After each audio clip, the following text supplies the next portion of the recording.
chercheur de lumière, chercheur d'or, chercheur de crépuscule, chercheur d'aurore.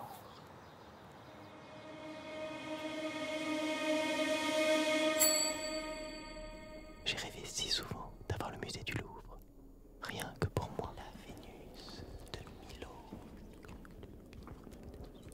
Rêver d'y marcher seul, d'entendre mes pas résonner sous la grande pyramide de verre de Léo Minkbei, de la Méduse, la liberté guidant le peuple. Alors, partons à l'aventure, ouvrons des portes, laissons le hasard nous mener vers les œuvres qui veulent nous dire quelque chose. Tendons l'oreille. Essayons de garder un regard neuf, naïf, pour accueillir ce qui s'offre à nous, à nos cinq sens. Il ne sert à rien de vouloir tout comprendre. Nul besoin d'être une encyclopédie ambulante pour résoudre une énigme ou dévoiler un mystère. Laissons notre intuition nous mener là où il fait bon être, là où il faut, là où tout résonne, là où l'on veut nous parler.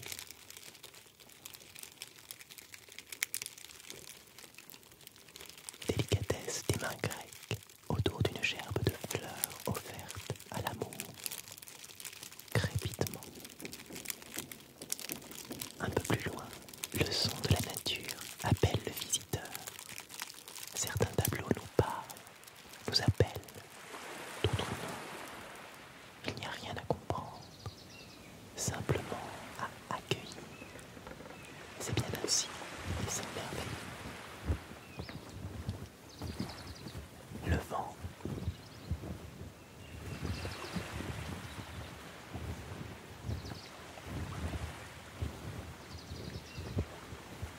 L'eau ruisselante. L'enlèvement de robe.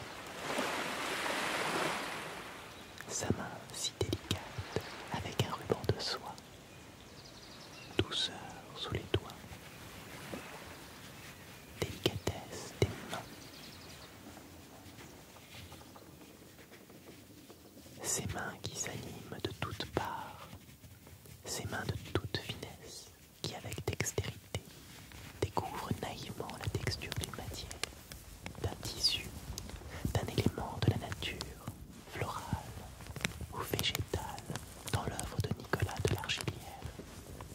Les anges sont bercés et nous sommes invités aussi à accueillir dans le silence, non pas des mélodies, mais des instants sonores, la délicatesse d'un geste, la douceur d'une matière sous les doigts.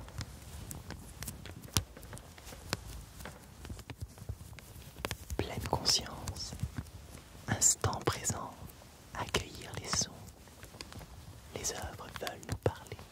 Les peintres ne sont plus, mais les œuvres vivent. Les œuvres bougent. Les œuvres ont une volonté, une intention, un mouvement.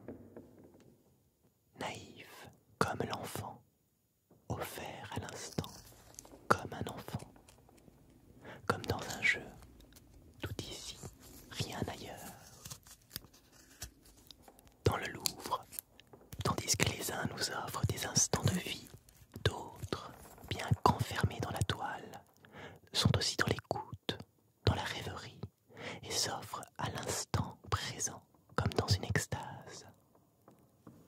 Les instruments de musique n'ont plus leur place dans cet absolu, dans cette simplicité de l'instant. Il n'y a qu'à être. Le son du papier, des pages, des milliers de pages qui se tournent.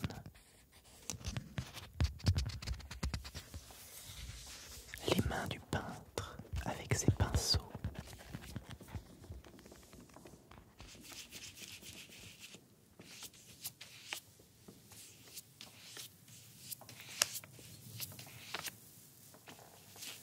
Les mains de Marie-Madeleine lavant les pieds du Christ avec ses larmes et ses cheveux.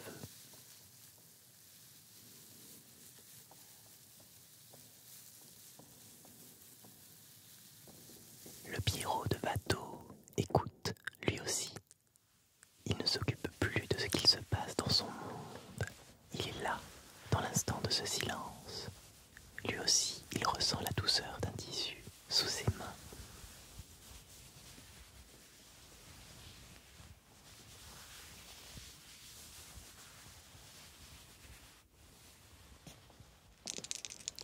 La vie est un jeu, et ici aussi, le jeu offre ses sonorités. Personne ne parle, les sons parlent d'eux-mêmes.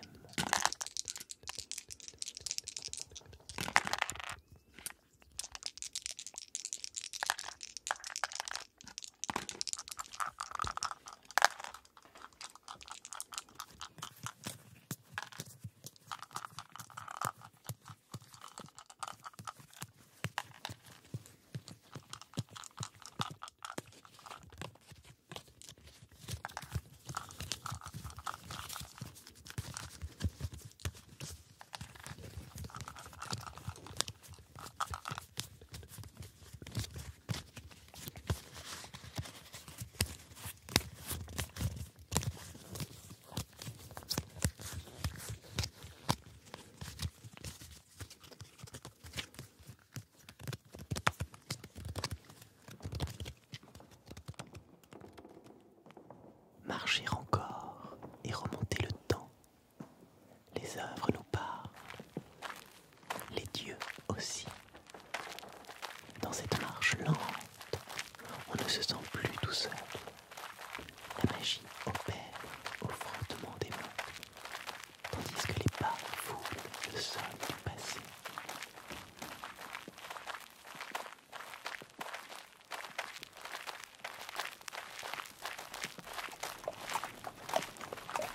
Non, on ne marche pas seul. Les dieux se réveillent. Ils foulent le sol de leurs sabots agiles. Les portes de la ville, comme les accès importants du palais assyrien, en particulier ceux de la salle du trône, sont gardés par des taureaux ailés à tête d'homme, antiques génies protecteurs, chargés de prévenir toute menace.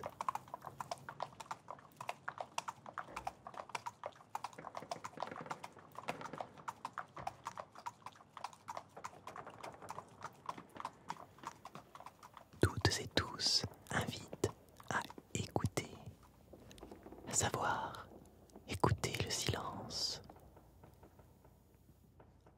L'amour menaçant invite au silence.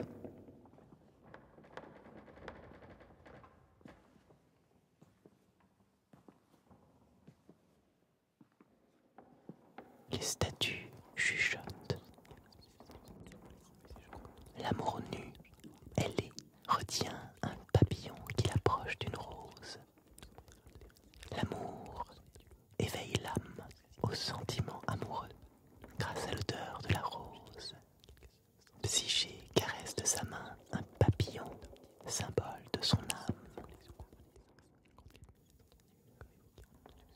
La douceur des ailes qu'amour cherche à couper de ses ciseaux. L'amour fidèle.